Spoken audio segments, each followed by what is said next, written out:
evening, everyone. Thanks for coming to the book club. Tonight we will be finishing Profit First.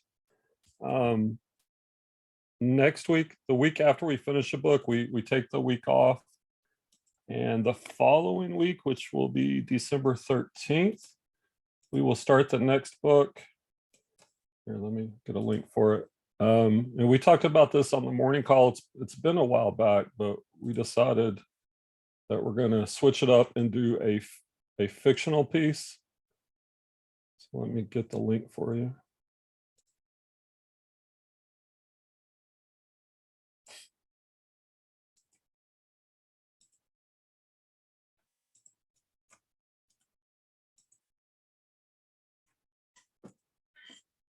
I put links to all the books we've read, and then the next book will be The Midnight Library, which looks like this.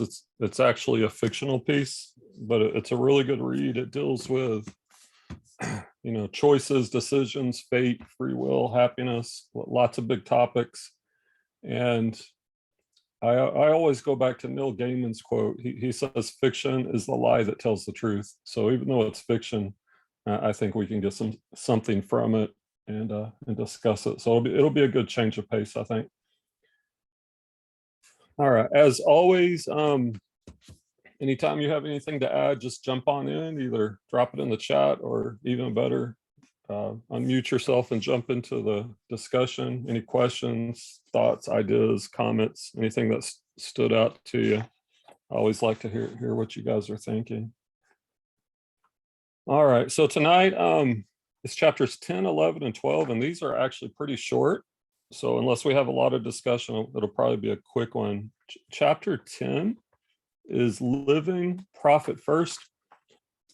And I guess here's a question, and I'm curious what you guys think, and you can chew it over a little bit. Like from each book as we finish it, like I always like to think, I guess going back to Gary Keller's The One Thing that we read, like do you have like one big takeaway, or is there one thing that you can take from this book?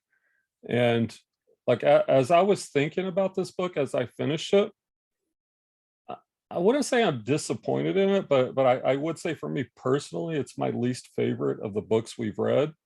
And I was thinking about why, and this is what I came up with.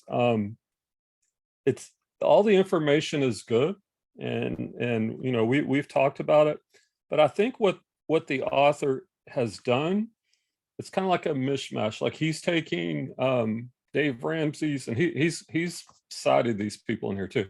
He's taken Dave Ramsey's financial piece, or the money makeover kind of Ramsey's plan, and we kind of talked about this briefly this morning too. His financial independence plan, and he's taken bits and pieces of like habits from Atomic Habit. Well, he doesn't cite Atomic Habit. I forget the one. There's one by who is it? Duhidi. Like there's another author, but that's basically in that same idea of habits. And he's taking habits, he's taking some ideas from E-Myth Revisited, and he's kind of like taking all those and created this book. And I think the thing that's unique is like the focus is on business versus personal finance. But like we were talking in the group this morning, that the two are very closely related. Like if your personal finances and your business finances, and I think the author says something like they're almost like Siamese twins, that they're very closely related and they leak over. So I don't know. I guess because other than just putting this on a business perspective, there was nothing in my mind, like nothing new, and I always like to find something new, an epiphany, a big takeaway. But I'm curious to hear what you guys thought, if anybody has any comments. When I read chapter 10, it's Living Profit First. Like I just kind of paraphrased it. Like my paraphrase is basically, this is financial freedom, right? And he talks about the profit first lifestyle, which basically is financial freedom on page 167. He also he doesn't cite, he mentions Dave Ramsey in the Total Money Makeover. I think at a certain point, he even used an analogy of like Dave Ramsey's Total Money Makeover would be like the Old Testament. And if he writes a book on it, like his will be the New Testament. So I found that kind of interesting, kind of bold too, to put yourself up there. And there's a lot of, let me see, the core stuff you need to, about setting up your profit first life. So on 167, he lists a lot of things like facing the music. If you have debt, stop accruing more. And all this is, like, to me, it's just coming straight from Dave Ramsey. Establish a profit first habit, which there's habits. Set up your small plates, which are your different accounts. Once again, very Ramsey-esque. And not saying that any of these things are wrong. I agree with him. I think these are all good ideas. And then he has a subsection about ripping off the Band-Aid, where he goes back to the beginning, where his daughter offered up her piggy bank when he was in financial ruin. Let's see, what was the point he was making there? I don't know. I didn't take a note on that section. And then he talks about death to debt, keeping your lifestyle in check. And we talked a little bit about that this morning too. That I did like the part on page 175.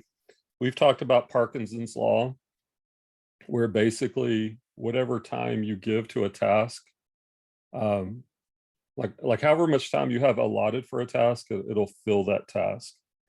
And he also says this can be applied to income, that if you don't have those accounts that he was talking about, and if you make more money in your business, then the tendency is that lifestyle inflation, that like where he had all the fancy cars and whatnot.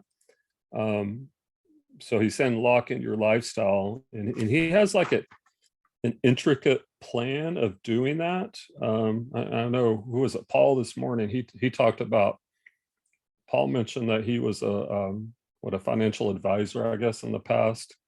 And one of his clients who had a nice nest egg, a 401k, he used the strategy of every time he got a raise, that he would use that raise to increase his 401k. And, you know, and the results that achieved, and it to me, it kind of makes me think about this part, right? Lock in your lifestyle.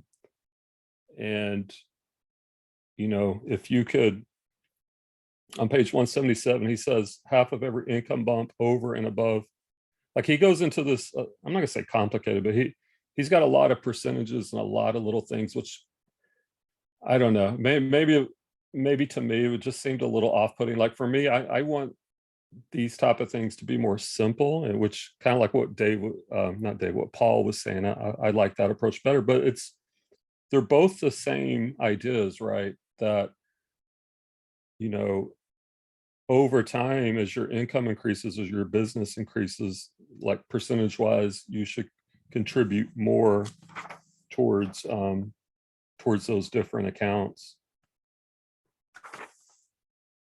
I don't know. That's kind of all I got from chapter 10. Did anybody have anything from there any thoughts or anything they wanted to add? I wanted to say I was kind of interested by all those percentages that he was sharing to me, because I mean, I really like when things are when you put numbers on things, it gives me a better idea of what needs to be done or where I should be going, you know, if I'm headed in the right direction. He was talking about the REFA. That was the, how did he call it again? Required income for allocation. So if you, he gave the math for it. Unfortunately, I was still listening to it when the call started, so I had to stop and jump into the call. But he did some type of math saying, let's say you want to pay yourself 10,000 each month. You take that number, 10,000, you multiply it by 2, and then you multiply it by 2 again, and then you divide it or you multiply it by 3.1. I can't remember exactly. And then it was giving like some sort of number, and he was saying what he said at the end. I'm sorry, my daughter is in the background. What he It's was fine. saying, I know what she's saying, but he was saying, so whatever number you get is the income amount you should make to pay yourself that 10,000. I thought it was very interesting. And you also said, and that made me think of what Chris said. I think was it this morning, or he even says this a lot. Like if you want to hire, you have to, there's a certain amount of income you should make before you think about your first hiring. So it has to be 150,000 to 200 for every single employee. I thought it was very interesting because he said that means if you want a business that will make like 1 million, that means you need like he said 4 to 5 employees or something. I mean, even though it depends because but we all know tech is unhuman, right? But so I really liked all those numbers that he was sharing. I'm pretty sure if I had gotten the chance to listen to all of it, maybe there are some more, but I thought it was interesting. Yeah, I'm not sure about the refa. I know, there's a lot of parts where he's talking about that. I don't know if Carlin or anyone else remembers that part. As far as the employees, I know earlier in the book, he basically said, like, he had a distinction between skilled and high skilled and low skilled, which I think most of our employees would probably be on we would be classified as low skilled.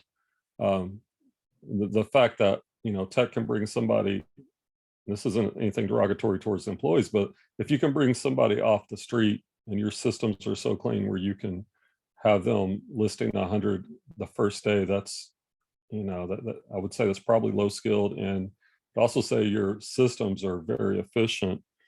And he was saying that an employee should be able to generate, a low skilled employee should be able to generate 4x like their cost. So let's just say that employee was getting 40,000, let's just say 50,000 a year.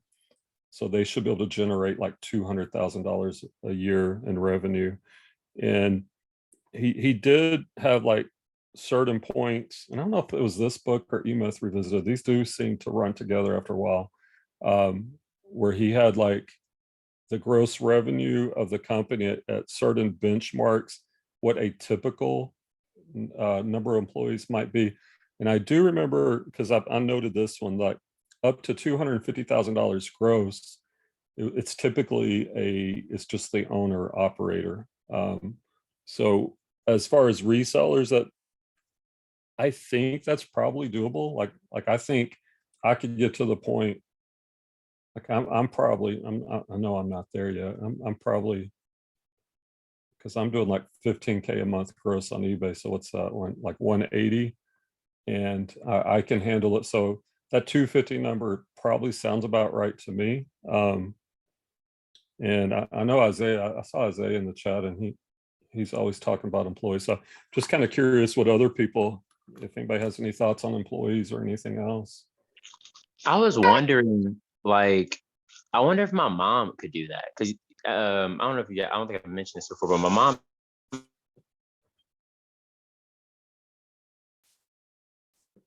I think you froze up, Isaiah. Yeah, I lost you. Oh, am I back? Can you guys hear me? Yeah, we can hear you now. Okay, yeah, I was saying, like, my mom, I don't know if I've mentioned this before, but my mom has a deli. And I wonder if that's feasible if you work inside, like if you have a deli, for her to do 250 solo. Like, I don't know how much she makes per day or anything like that, but like it's super busy in there for her on some days. So I wonder, like, how far does that extend before you end up in that situation that they describe in the E-Myth where I think I'm losing signal. Can you hear me? Yeah, we can hear you. Okay, yeah. Before you reach that situation where they talk about an E-Myth where you start dropping plates because you can't handle the workload yourself. Mm-hmm. Yeah, that's a good question. Yes, it is a good question. And I don't know if they can share this. Oh, he just shared the math. Oh no, that's not the math. I was about to ask Tech if he thinks each of his employees is bringing back 4x of what he's spending on them. Well, I don't want to speak, of course, Tech can speak for himself, but just looking at that math, like basically he's saying 100 listings a day at $25 ASP means each employee is bringing in $2,500 gross. And if he's paying them $14 an hour times 8 hours, the cost is 112. So that's like what 10x would be. What is that? 10x would be 1120. So that's like 20x plus modular scalability. Like like percentage wise, his employees are producing way more than the 4x. Oh wow, that's awesome. And I know for Yep. me, like just to compare, like someone that's not nearly as efficient, like when I had a VA working for me, like she was doing 50 listings a day, and they weren't perfect listings because it really wasn't her fault. It was really my fault because I didn't know how to create perfect listings at the time.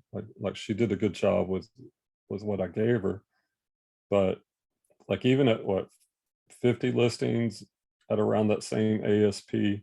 Well, I guess the difference with like my VAs, like it's almost embarrassing, like how cheap they are, like $3 an hour for a VA in the Philippines. So Yeah. in an 8-hour day, that would only be $24. But I do think I was talking to somebody about this. I do think I was talking to Josh about this today. It is more difficult to train someone virtually versus I imagine training somebody that's physically there with you. I agree. But at the same time, if you had, and that's why I'm not rushing. Like I already had a big hiccup, and I posted in the group that, Tuesday I hit my listing goal, and Wednesday, like my family came into town, and I don't know why I hadn't thought of this. And I hadn't, like some of my kids I hadn't seen in several months, so I didn't work and basically took the rest of the week off. But I did not have a draft bank, and so like for the past 5 days, I haven't got my listings up, and that's a big problem.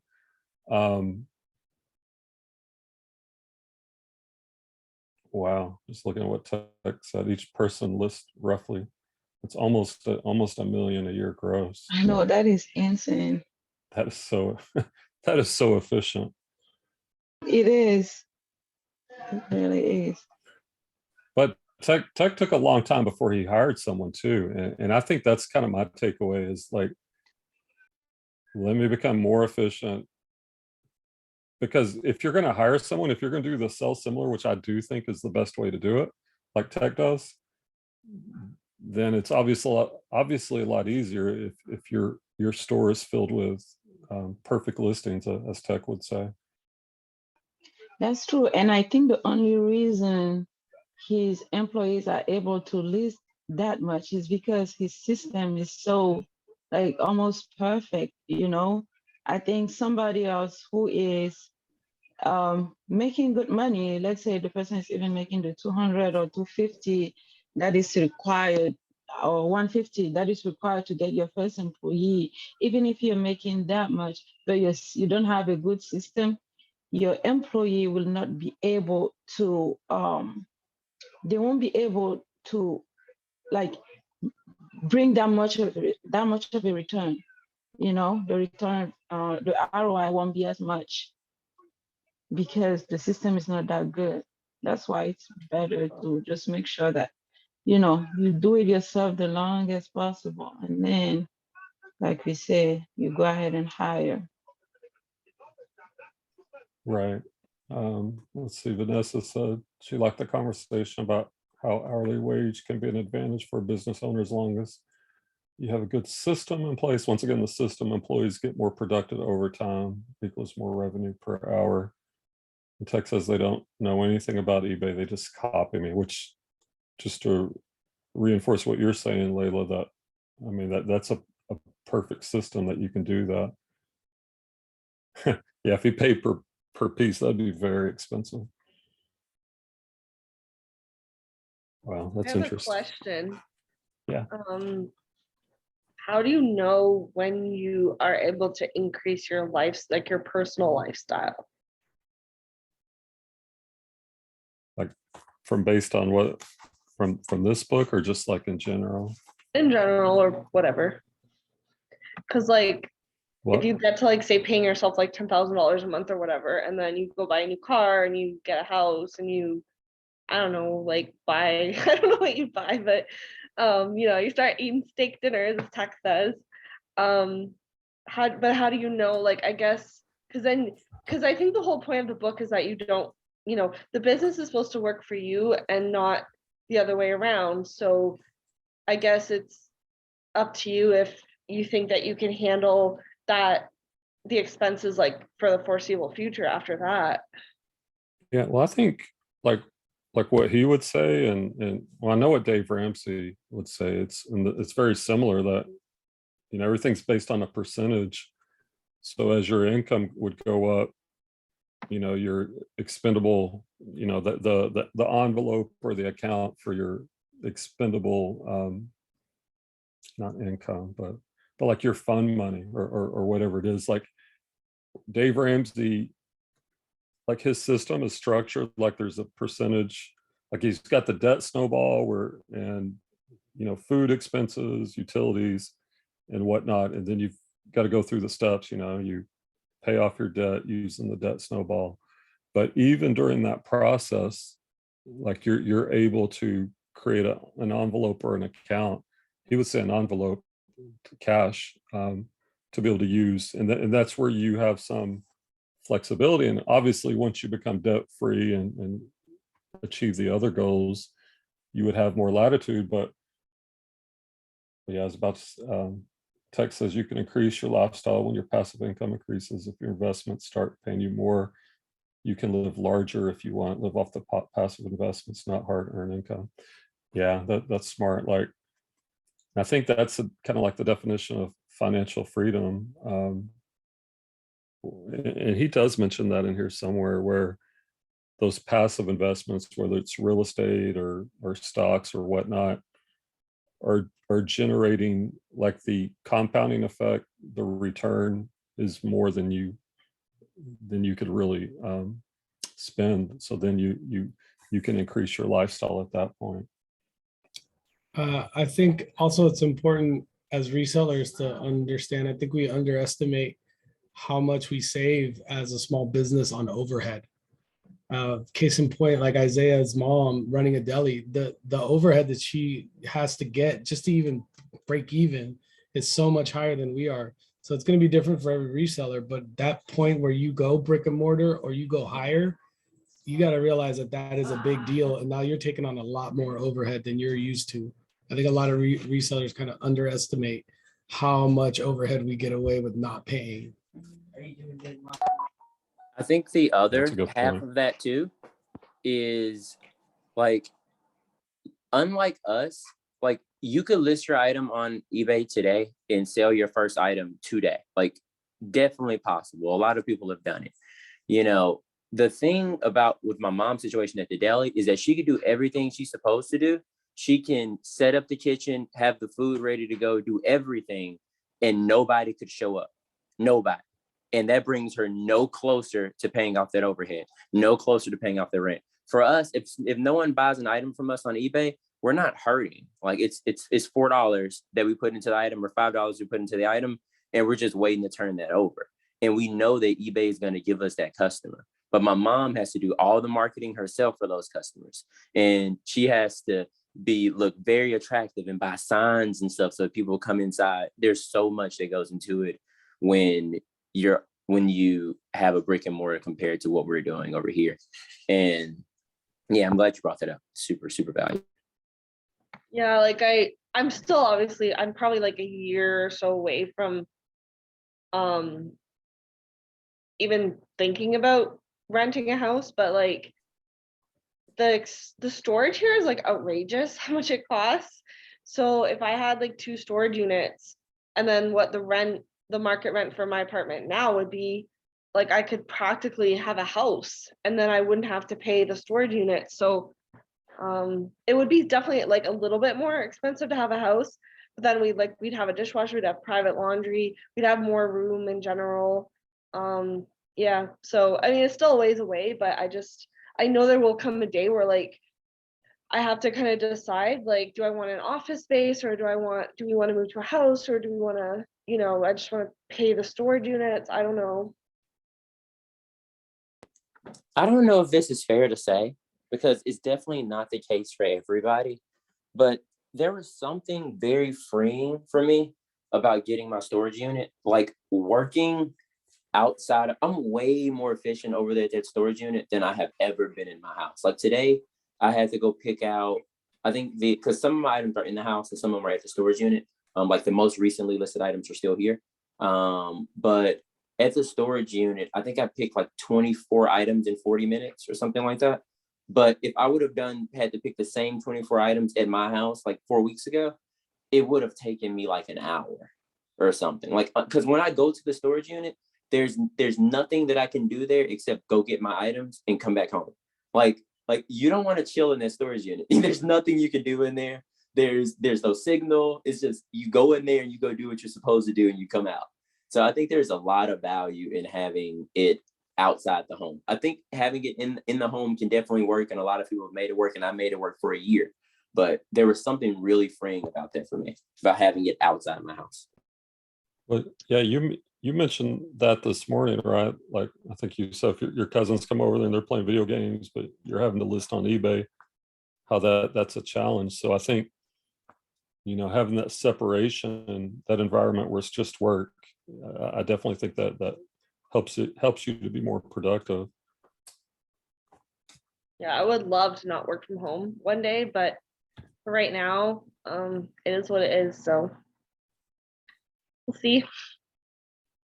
Yeah, and I think it's also I'm like hybrid. I mostly work from home. I do have some storage units where most of my inventory is, but I'm just pulling it and then bringing it here, then doing the rest of the work from here. But it's like I have a door, and I kind of had to train my family that, that when I'm in here, I'm working. And it took them a while to realize that, it was serious versus, because in the past they could always just, if I was doing a hobby or something, they could come and interrupt me. So I think, we've talked about this on the morning call, like you've got to kind of train your people that what you're doing is serious and to respect it. So that was an issue that I had for a while. I think just with COVID, like I would have gone to the library and worked, or like would have gone to a coffee shop or something, but like a lot of things were closed for a very long time. And then now you have to wear a mask, which is fine, but like it gets really hot and like just uncomfortable for me to wear a mask for like longer than like an hour and a half. So I mean, obviously first world problems, I'm not complaining, but it's just yeah, I mean, I don't know. We did something kind of, this is off topic, but I'll just say this, but we did something kind of weird, and we like put our TV in like our front hallway, so that now when I sit down to eat and take a break, I don't just flick, like I was just grabbing the remote and like hitting, turning the TV on, and just automatically. And then I was like, it was like 3 hours later. And then like I never played, well, I should say never, but yeah, like now I just, instead of watching TV at night, like I just turn off all my screens and I play with my kitten and I go to bed. So it's really, really helped like a lot to just not have the TV right in our faces. Yeah, I know James Clear talked about that in Atomic Habits, that our environment can help us achieve, like how Chris this morning talked about how he has his workout clothes in his storage unit. That's creating an environment where it's easy to work out. And like what you're talking about, Carlin, by adjusting the environment.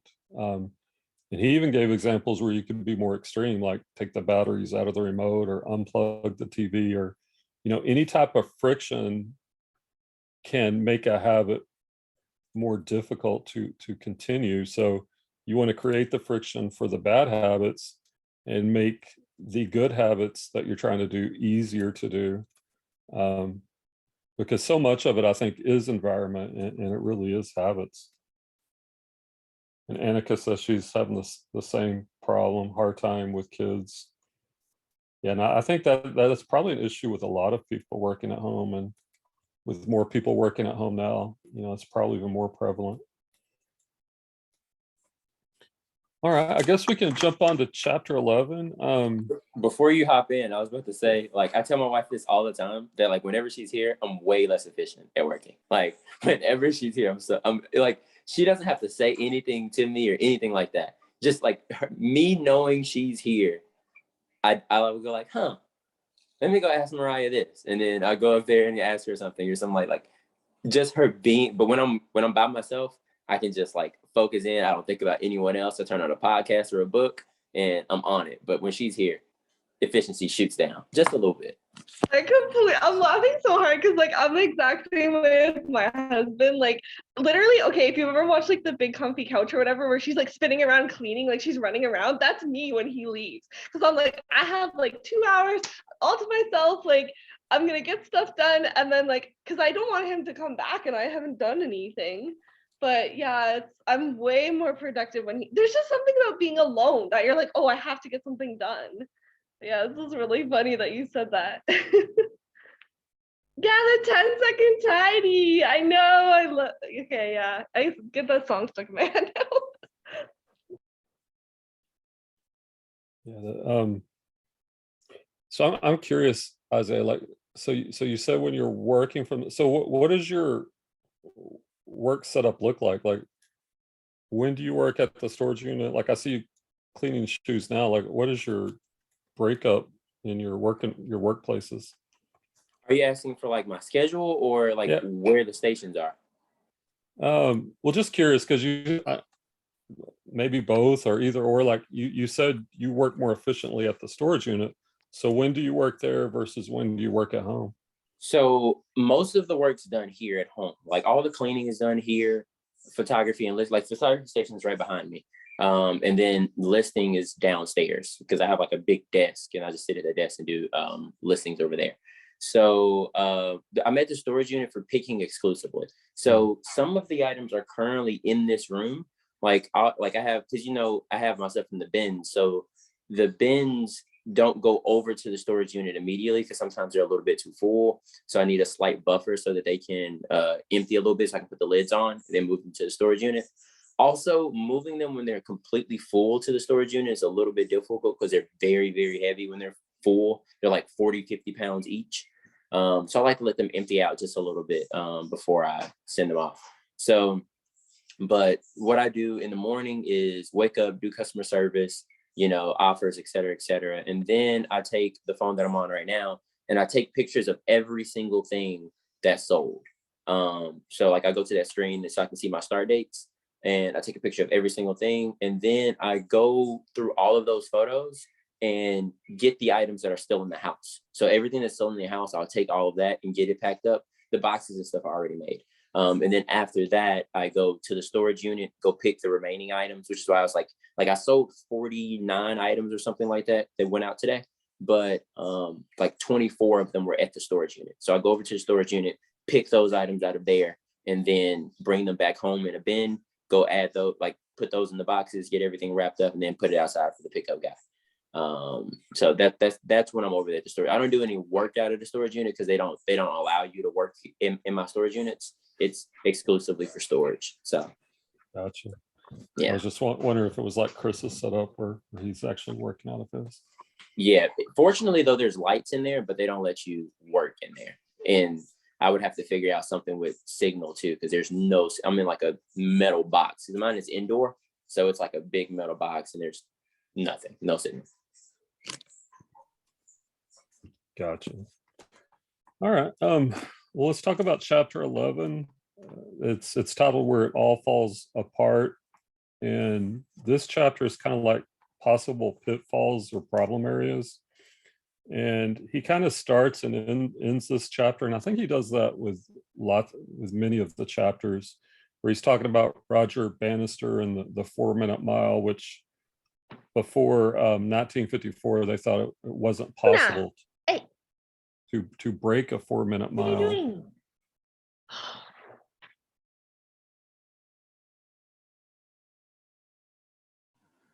Brian, Brian, I you think you muted yourself. Oh, my bad. I thought I muted Carlin. Oh, sorry. Oh, it's okay. Yeah, I was just saying that, like, he talks about Roger Bannister, who in 1954 broke the 4-minute mile, and how everyone thought it was impossible before Bannister. But once Bannister broke it, once people believed it was possible, then the other guy, who was the other guy? Another guy broke it shortly after, 46 days later. And then since then, there have been numerous people who have broken it. So he's kind of like encapsulating this idea of, the power of belief. And then he goes into all the pitfalls that could come with this. And the first one he goes over is, he said, going too big, going too fast. Which, I mean, I guess once you start this and you have some success, there may be some danger that you want to crank it up and try to increase too quickly, but that can cause problems. He talks kind of about like the slow grow that we talk about. Start with a small percentage to build a habit, and then increase those percentages, the profit percentage, 1 to 2%. Can we talk about that for just a little bit? Yeah. So, like, I'm under the impression that you only know that you grew too fast afterwards. Like, I don't, like, how would you know, like, this is a reasonable rate to grow, before you stumble and fall and hit your face? You know what I mean? Like, I find, like, that you were going too fast at 50 a day because at some point after that, like, things hit the fan for you. And as a consequence, you had to scale backwards. But, like, if things would have never hit the fan for you, you'd still be doing 50 a day. So until something hit the fan. So how do you know when you're scaling too quickly? Is it or how do you know how to scale, rather, if that makes more sense? Like, how do you figure that out? Because you don't know if it's too much until after you fail. I think it's when you don't have the cash to pay for your cost of goods. That's when you're scaling too fast. I think that's what Tech said, but Yeah, I that's was my gonna say opinion. it's probably based on your cash flow. So Yeah.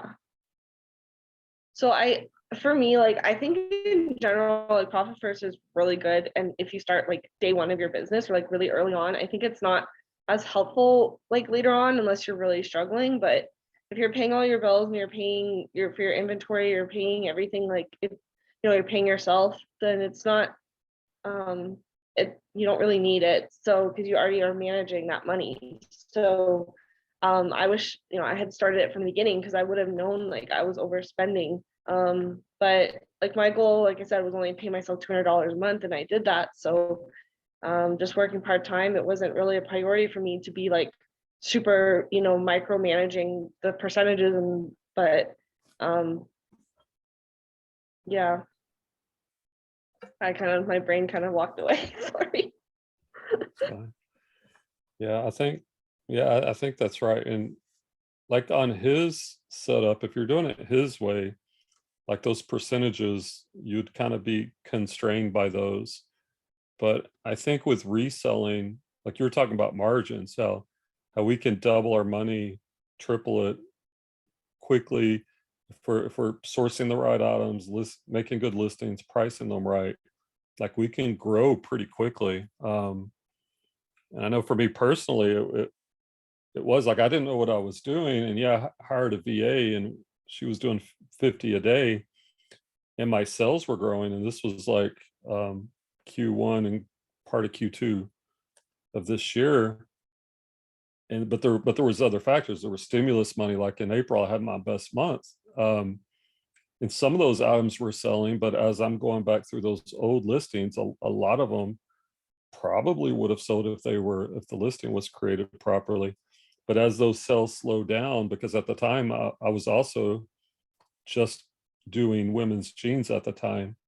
And so as we started moving into summer and the stimulus money dried up, like I couldn't, like it was becoming a strain. Like there was a red flag that my cost of goods and other expenses, but mainly cost of goods, that the sales weren't keeping up.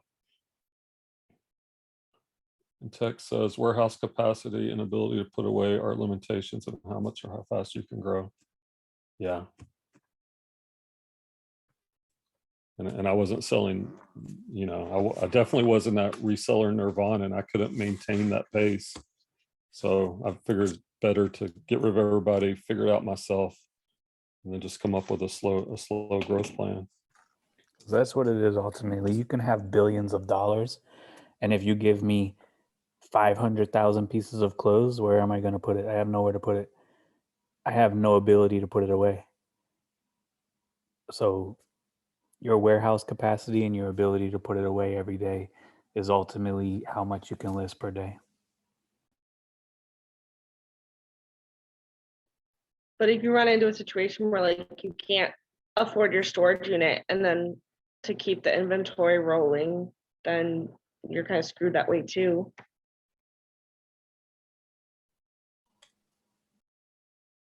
Well, and yeah, and thinking about storage space and warehouse, like my sell-through rate was pretty low. And so I filled up 2 storage units pretty quickly. And I was like, crap, I'm about to have to add another one. And it just, those expenses start to mount up because you know, I wasn't, the sales weren't keeping up with the listing. Justin said the good thing is we know how much time each task takes. So I know what to expect for every listing. I add photos, etc. I think growing at smaller increments is better for me. Yeah, I think the slow grow plan is definitely the way to go. So Brian, if the storage unit right beside, I don't know how your storage units are actually set up, but if the storage unit right beside your storage unit opened up, would you buy it even if you didn't need it at this moment? Yeah, at this point I would, because you know I got my expenses in line and everything's better, and just that convenience. Matter of fact, I have 3 storage units right now, but 2 of them are across from each other and one's on a different row. Mine are outdoor ones, so it's kind of a small house. So like I park between the 2, I hit those 2, then I drive to the 3rd one, and but they're basically like when I'm pulling, they're kind of like in order of SKU, or now I'm not doing SKU, but just the I get what package. you mean though. Like they progress in a certain order, so you know like how to navigate through them. Makes sense. Yeah. 'Cause No, yeah, go ahead. yeah, it would obviously be more efficient to have like a warehouse or one place, because you know, I wouldn't waste time walking between or driving, but I'm not at the point where that's feasible yet. I think for me, that's like 3 or 4 storage units or something like that. You basically want to get it to where like your storage units plus the square footage is is more than the rent of an actual warehouse, and the square footage is lower than the actual warehouse. And then at that point, you just switch over, which would suck. But like, I was just thinking like, because my store has around 1,300, 1,400 pairs of shoes. And my max capacity in my singular storage unit is like 4,500. So I'm just like, if the one opened beside me, like I'm not even close to filling up 4,500. So would you get that one too? But it's just like, it's a really rare opportunity when the one right beside you opens. Because if someone buys it, it might be closed again for like 12 months and you don't get that one, you know? So it seems like it'd be something that you bite on, even if you're not filling up your current storage unit yet. And I guess like what are your goals? Like how many listings are like, what size store are you trying to get to? What's your sell-through rate? Like if you're at reseller nirvana, you know, if you're not planning on really scaling those listings, then you don't really need another storage unit. But like if you want to go to 8, 9, 10,000 shoes, obviously you're gonna need more storage space. Okay, I have a question. Let's see if I can say it right. Brian, how do you figure out how much inventory every week you want to buy? Well, for me, like the plan Or for until- anyone there? Yeah, go ahead. Sorry. Yeah, no, it's fine. Like just for me, it's the slow grow. Like I went back to 20 listings a day, and then I Mhm. add one a week, so I'm at 28 a day. And if I don't hit my listing goals, then I stay at that. Like this week, I'm repeating 28 a day. So you only buy enough inventory for 28 a day? I have probably a week's worth of in the queue. Mhm, Like I do have somebody that sources for me at the bins, mhm, and I pay them per piece because that allows me to stay here and list. Mhm. But you know, and they're basically able to get what I need in 1, sometimes 2 days. So as I grow, I know they could just source more. So Mhm. kind of knowing eventually where I want to go, I think is the plan, but also knowing I can't grow too fast because, you know, number one, I'm not listing fast enough to be able to hit the numbers in the time frame. So my hope is adding one a week is doable, and because you become a little bit more efficient. And by the time I want to see where I'm maxed out at, whatever that may be, maybe in a year and a half. And, you know, if I'm selling 50, 60, 70 a day, then where do I need help? Do I need someone to help with listing? Do I look at a VA again? Do I find somebody to help me with shipping? But I think if you grow slow, it's easier to kind of figure those things out. And hopefully my sales should grow along with my listing habit to allow me to be in a financial place where I can easily bring on some help when I need it. At least that's what I'm thinking. I don't know. Anybody else? How do you figure out how much inventory you buy per week? So for me, what I do is okay, so right now my listing goal is 20 every day. Mhm. And right now I am drafting 2 every day. I'm adding 2 to the draft bank every day, right? So I will increase it as I get faster, but for now it is 2. So I know it's 22. I need 22 items daily. And then I did the math, and so the 20, so that's 22 times 7. What's the number for that again? 154.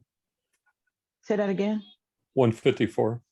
154. There you go. Okay, so that's how much I need weekly.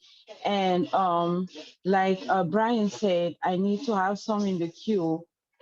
Let's say, I don't know, maybe a week worth in the queue. So that's another 154, right? So Mhm. since I'm buying in bulk now, I found this new source that I'm buying in bulk from him, and most of the things I buy from him come in a bale of usually like 100 items.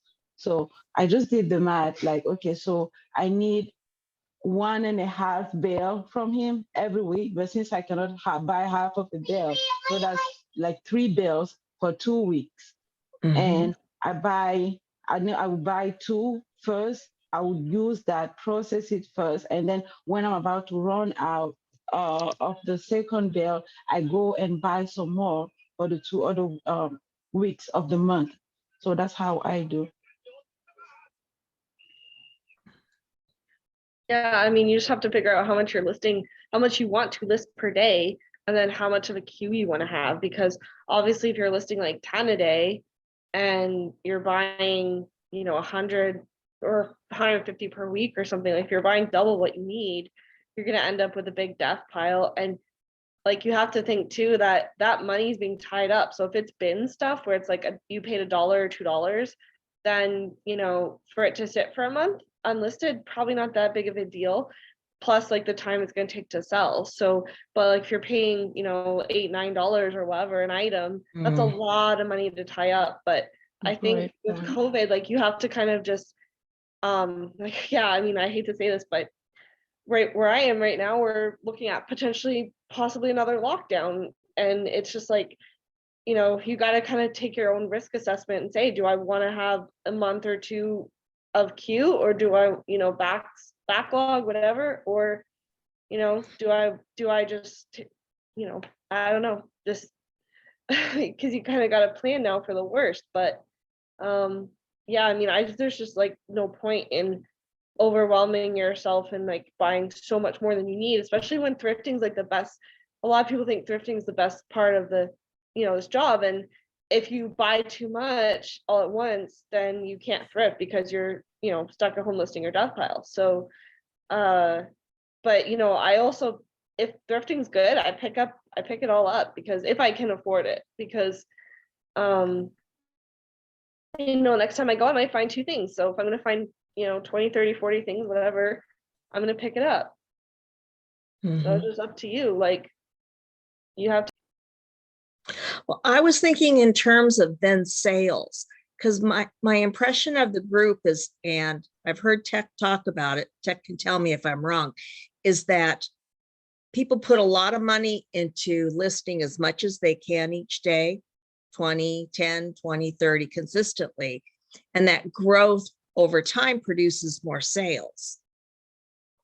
So what I'm asking more about is the gap between when person's putting most of their money, leftover money, back into getting inventory, but maybe the sales haven't kept up yet.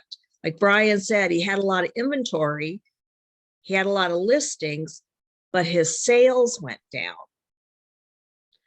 Yeah, so that's when you hopefully have a full-time job to pay your expenses, and then you just keep reinvesting, you know, into So- more inventory. The way that I would figure that out, you can just figure out your average sales per month, subtract your overhead and your cost of goods and fees and shipping and whatever. So whatever your net profits are, from that, take out the amount you want to keep in savings. And whatever that amount is that you have left, divide that by 4. That's your weekly budget. So I think that's the theory of the book, is that the reduction in expenses can really help a person to do what I just described, where we're buying more inventory, putting all our money, lots of the money into the business and trying to build it up. Like my impression of Isaiah is that he's suddenly become listing king the past couple of months, and he has stacks of shoes that he's selling. And I have a feeling that most of the people here are the same way. They just don't take pictures of whatever they're selling every day. That's what I got from the book, that it's the expenses, if we can reduce them, just like, do I need a new storage unit? Well, I'm sitting here thinking for Isaiah, it's worth the hassle. First off, I'd never have an empty storage room center. I'd never rent a storage center just because it was next to another one. That's just, I'm just too practical for that. So now I don't have storage units right now. So, but I'm used to being able to walk wherever I need to walk, like at a school. I would wait till I needed that, because I wouldn't want to put money into expenses that aren't needed yet. Like Brian said, it's so convenient because he can walk between his 2 units. All right. And then he drives down to the last one. But it may be a little inconvenient to drive down, but Brian, is it causing any real trouble for you to drive down to the 3rd unit? Does it take a lot of time? It's somewhat inefficient, but but you, like what you're saying, you got to weigh out the, you know, like you don't want to spend an next $150, $200 a month on this storage unit if you're not going to use it for 6 months, 9 months. But if you're growing rapidly and you think maybe in a couple of months, it might be worth it to pay that, to lock in that storage unit that's right next to you. I mean, I think it's about efficiency. But like the point you're bringing up is, it is this lean mindset that to keep your expenses lean, because that's kind of, as he described it, that's the undercurrent of profit, is efficiency and staying lean. And I saw Tech in the chat, he's talking about the podcast that he and Chris did on June 25th of this year about growth and plateaus.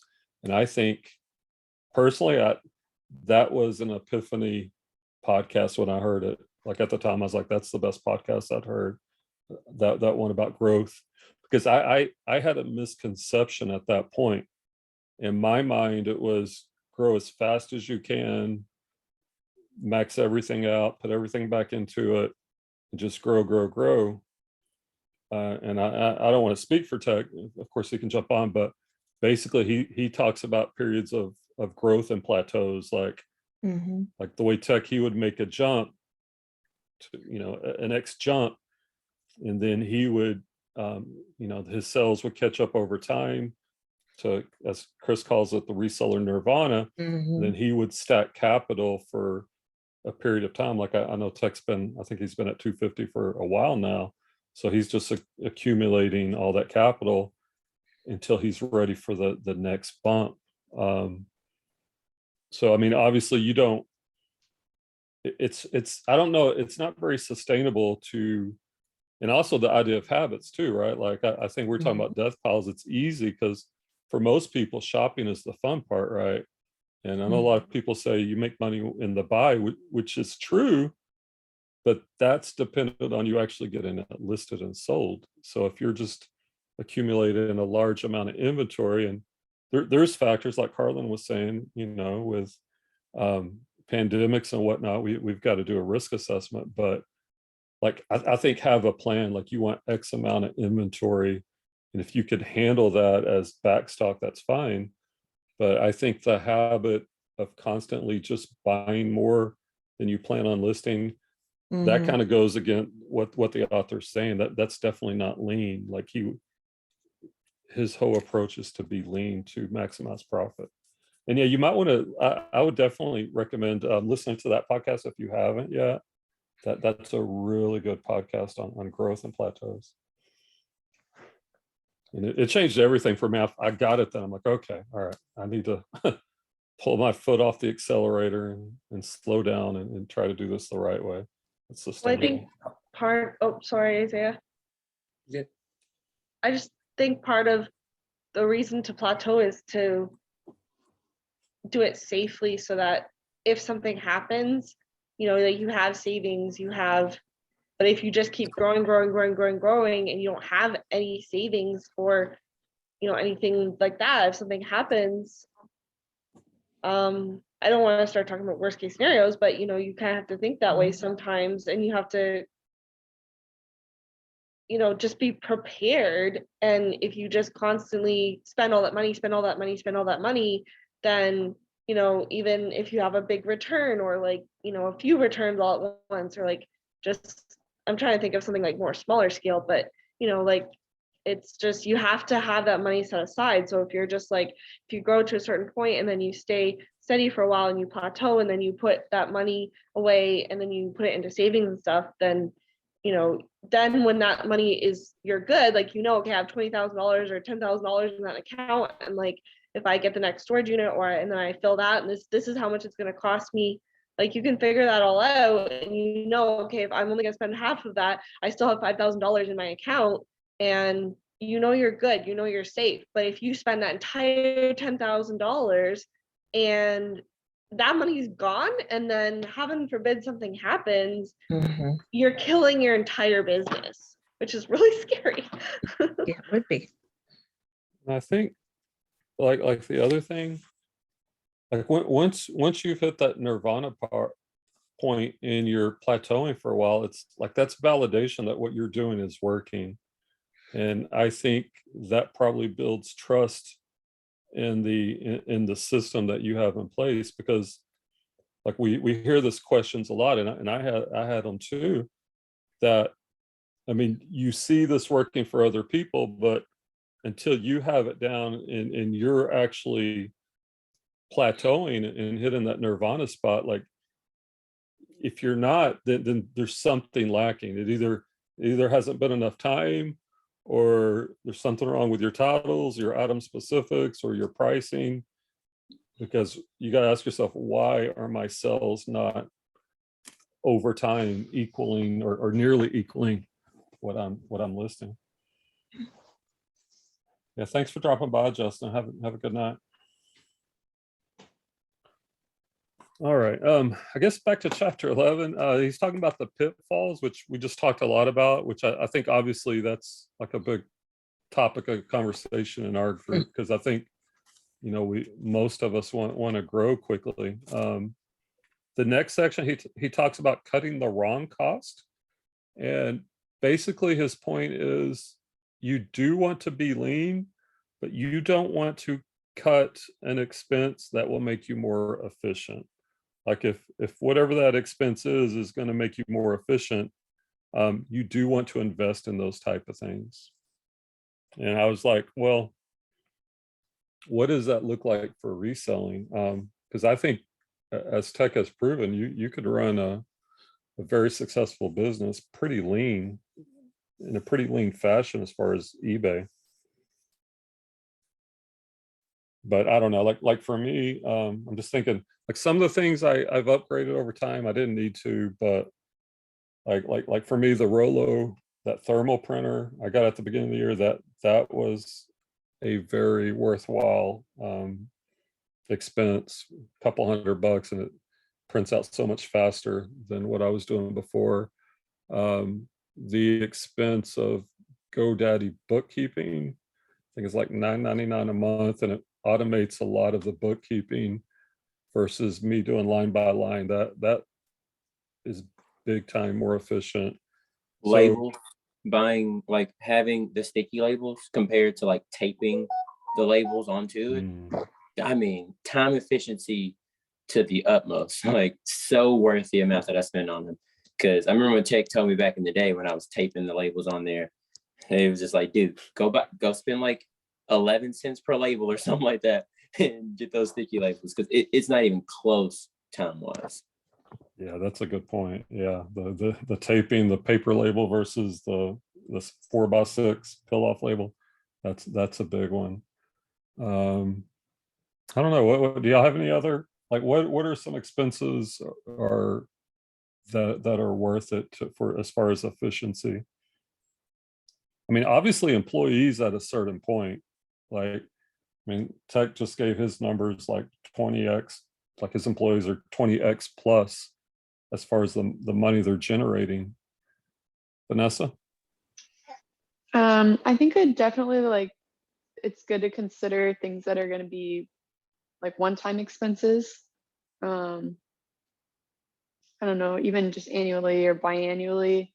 Because you just think about how many items go through whatever that is, if it's like a cleaning tool or like shelving. Like I think a lot of like storage stuff can be really good, because just like as we're talking about, like storage can be a huge expense. So if you can really like get in the nitty gritty and think about like how you can maximize every square foot and every vertical square foot, like that vertical especially, like you're going to be able to stay in whatever space that you're in longer as you scale up, and then hopefully then once you outgrow it, you're able to better afford that next space. Yeah, I think that's a really good point. I think even the storage unit itself can help improve your efficiency, because let's say you were running the business from home, but because you have stuff all over the place, I mean, you have really maximized the space you have around the house, right? But there's really just nowhere to put anything else. Now you have to stack stuff in a way that you have to pull this to get to that, pull that to get to this. And If you get a storage unit, now you don't have to do that, and it will be easier to pull inventory, and you can even grow in the process of getting more efficient. Yeah, that's a good point. You know, a storage building or a warehouse that can make you more efficient. Yeah, Isaiah had a great one. This group, definitely. Like, it's Right. hard to even calculate what the return is on the monthly membership. I was I kind mean, of thinking like thinking back about all the things that I've spent money on for my business, like they weren't necessarily things that directly contributed to the bottom line, but like they were things I needed because like I got my ring light and then I got my photography tent, and like that to me is like a necessity because it's really hard to photograph when there's no sunlight. And even before, like I was tripping over my lights, I was tripping over the ring light, and it was still just, it wasn't even lighting. Like if I started at 1 o'clock, then by 3 o'clock it would look different, and I was just fiddling. I was spending so much time fiddling with the lights. So, but like it was almost $600 with after I paid for everything, and then the of course then it went on sale right after I bought it, but I had spent like $50 on an extra what are they called, like the plug-in, I can't think of the word right now. the The LED lights. no, like just what you plug into the wall and then you put all your plugs in it. Oh, and The a power surge. cord. Yeah. Yeah. Oops. Yeah. So that was like $50. And but like now, and then I got myself a printer as well, like the thermal printer, and like yeah, taping is. I thought I was better than that. I was like, I'm gonna tape and like I'm gonna use the the sleeves and stuff, and like it's fine, it doesn't take that long, and like I'm just like, oh, I will never go back. So obviously that was but that's like kind of a want and kind of a need, and that's the thing is like how in Prop First he says like you always find a way to justify it. It's like, yes, it made me more efficient, but like did I need it? No, but I did have the money, so it was a nice upgrade. But now I'm basically at the point where, other than shelves for the future, like I have all the equipment that I need. So now I'm just able to focus on buying more inventory and growing. But the thing is, like, I feel like now I'm actually confident enough to do that because my knowledge of brands, what sells for me, what sells, for good profit and everything, like I'm confident spending $9 because I'm like, oh, I know that's going to sell for $50 or whatever. So whereas like even a year ago or definitely 2 years ago, like I didn't, I would freak out if I had to spend, too much money because I just didn't know, I wasn't confident in what I was buying. So I don't know if I could go back if I would keep everything leaner or, just keep buying more inventory, or if I would, I don't know. I feel like I kind of did a bit of both, but it's right now, like I'm just glad that most of those expenses are over because yeah, the racks, the bins, the shelving, photography tent, printer, like it all adds up, and it doesn't necessarily contribute to that bottom line. So there's not really a return on your investment, but definitely makes you more efficient. So I don't know. Yeah, and I think that's the lens you have to look at it. Does it make you more efficient or not? And you got to be careful. Like for the longest time, I was using List Perfectly to cross list. So I was paying, I don't know, like $60 a month. But then, listening to the group and thinking about it, I'm like, it's not efficient to cross list and to delist and to deal with customer service headaches when something double sells. I'm like, so once I said used clothing is all on eBay, then I canceled the List Perfectly membership. Like it was like almost counterintuitive like that. By eliminating it, it became more efficient than what it was. And it took me a long time to get there. But I don't know. I think that's kind of the lens, like, will this expense make things more efficient? And I think that's one of the keys that we need to look at.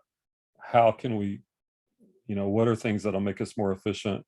whether like what Vanessa was saying, it's the shelving and the SKU system. Like as soon as I get finished with the batch of boxes I have, I'm gonna switch over to Chris's using those Husky shelves. And I've already got the sticker SKUs. Like making that switch is more efficient. And I think once I have the right size boxes on those Husky shelves, it'll be even more efficient. So I don't know. I just think that we need to constantly be thinking, how can we become more efficient? Because I mean, that is one of the key points he makes, is that efficiency leads to more profit. Layla? I actually have a question about switching inventory systems. So for those who went from the bin system to the boxes, what did you guys do with your bins after you switched? Because I Well, have like so many bins. for me, well, I can only obviously speak for myself. Like, I'm not going to adjust the old system. So I'm going to keep, like, my old bin system stops at A560. So I've kept that system, and starting after A560, it started at just number 1.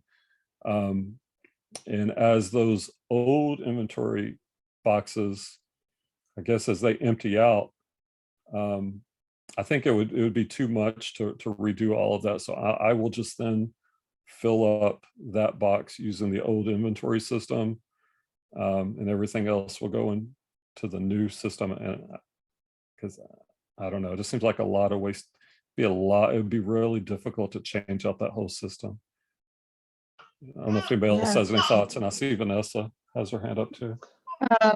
Yeah, I was just gonna add about the efficiencies. It also, it adds to your longevity, I think, because there's so much reduced friction and frustration and just feeling overwhelmed when you have a really nice, like smooth, streamlined system. Like I was thinking about, you're talking, Brian, about the Rolo, and I was thinking if I was still using my old like ink printer, I wouldn't be doing this.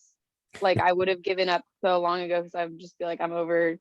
And there's a lot of things where I used to have things like in multiple rooms, and I was running up and down stairs. I'm like, I wouldn't be doing this if I still had to do all that. So there's like things that, like recently I was thinking about, I bag all my items. And I had to kind of make the decision, like, am I going to reuse those bags, or am I going to just ship them out like with the bags, and just that's an added cost.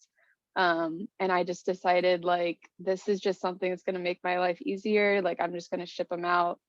And it's worth it to me. Like, I think it's worth the cost. So I guess you kind of have to decide, not just like on how much how much does it affect the bottom line, but also like your own peace of mind, and like your own, is this going to help the longevity of you doing this in your business?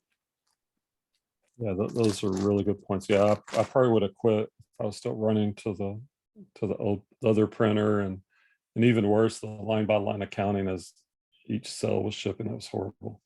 And even like, so like on these bags that Chris recommends, I was even contemplating this. Like, I know he seals them, and that doesn't take long, but even that couple seconds, like, is it needed?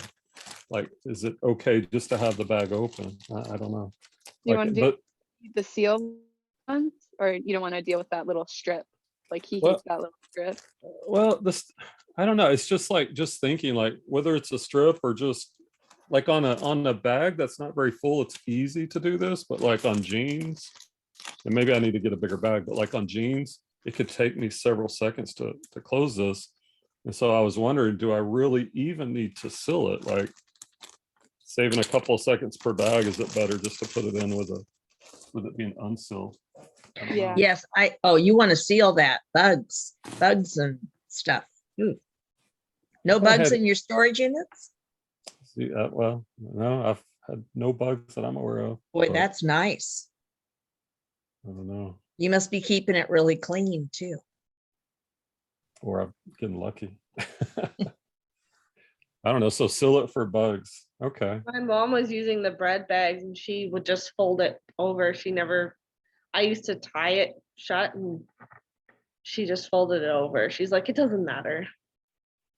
But I That's think true. that's the kind of mindset, is at least to question things, like looking for savings, and is it needed to sell or not to sell? Well, if I get bugs in there, it's probably better to sell it, but if not, I can save a couple seconds. Mhm. All right, I guess back to the subheadings. He talks about, what's he say, plowing back and reinvesting. And my little annotation on this one was like, he says you can have red flags if you're having to pay your expenses with a credit card, and that kind of makes sense, because obviously you don't have the cash on hand to pay for it. Another possible pitfall would be raiding the tax account, which I guess could be tempting. And that was kind of it for the pitfalls. And he just talks about, he knows how easy it is to fall off the profit first wagon, and he even admits that he actually fell off the wagon. So just looking at it from a broader perspective, I think it's easy to fall out of good habits or doing things, the best way. It's easy to break that streak of doing things properly. And the last chapter, he says financial freedom is just a few clicks away. He kind of comes back to, he uses these metaphors, like he started the book with Frankenstein, like your business, the metaphor of your business is Frankenstein, and it's a great thing that you can create, but if you're not careful, that Frankenstein can turn into the monster and wreak a lot of havoc. That you want your business to be like a Clydesdale work horse, as he says on the first page of the last chapter. And I don't know, the last chapter is just kind of like a summary, like a little motivational. He on 190, he says the normal response to fixing problems is to try to change our habits, and the power. And then he talks about, instead of trying to change the habit, like work with a system, like the plates metaphor he used earlier. Use a smaller plate versus trying to change that habit, which is more difficult. I don't know. And then he just kind of wrapped it up. There wasn't anything really big, I don't think, in that chapter. The ending kind of lost me. I was just like, no, I'm over it. Yeah, I can't even really pull like a main. I don't know. It's hard to encapsulate like what he was doing on that last chapter. It's like I think he just wanted to make his book longer, so he's just rambling at the end. Yeah, he needs to edit it or chop it out or do something. And then his last paragraph, life is better on the other side of the street. Put in your profit first, makes it easy, pretty easy to get there. All right. So and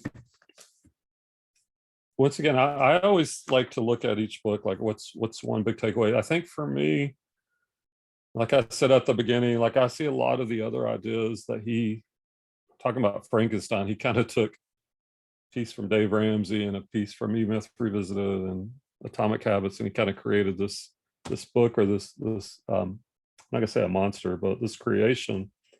And the difference is it's focused on the business, but I think for me, the takeaway is just reinforces the need for efficiency, to create more profit and to keep your expenses lean. Like those are kind of the two big takeaways. Obviously, I think the system would work if you're disciplined and you followed it. And I don't want to discourage anybody from doing that, because I went through the similar plan with Dave Ramsey's financial piece on the personal finance side, and that definitely worked. So I do believe that the system would work. Am I going to change everything right now to start it at this time? No, I don't know, maybe in the future, but I think like Tex, when he was talking about the plateau and the growth, I think it's kind of simple. Like if you keep all your expenses lean, and if you're buying good merchandise that people want with quality titles and good item specifics, priced right, eBay's shown us that it'll sell, and we can really multiply our money, and then just trust the process, plateau, or like me, slow grow. I don't know what the difference is. I think slow grow is just like the sales theoretically should kind of keep up because the growth is so slow. I don't know. Anybody have any takeaways or final thoughts? Vanessa? I enjoyed the conversation about cash flow that we had, and then it was helpful for me because I'm not taking money out. I'm not like paying myself a salary or anything. It was helpful for me to start thinking about that, and just kind of have like a little bit different perspective, and thinking forward into the future. Like, what do I want? What do I want to do with this? Yeah, and I think it does pair nicely with E-Myth Revisited, which, it starts with that vision where you want to go, and almost kind of like backwards planning. All right, next week, no meeting. We talked about this in the morning group that we're going to do a fictional piece, and I just shared the book list that we've covered, and the next one is The Midnight Library.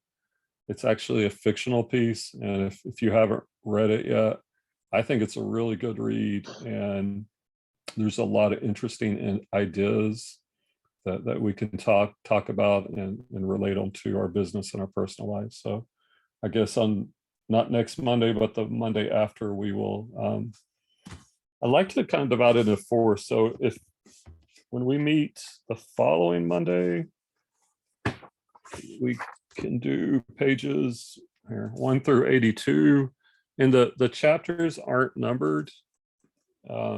Page 82 ends with a chapter titled Fire. So, and I'll make a reminder post, but that's kind of the plan. All right. Well, thanks everyone for coming out tonight. We'll see y'all on the morning call or one of the other calls. Everybody have a good night. Thanks. Thanks, Brian. Thanks, Brian. Bye. Brian, thank you so much for running this. Oh, you're welcome. Thanks for all you guys showing up and contributing. I appreciate it.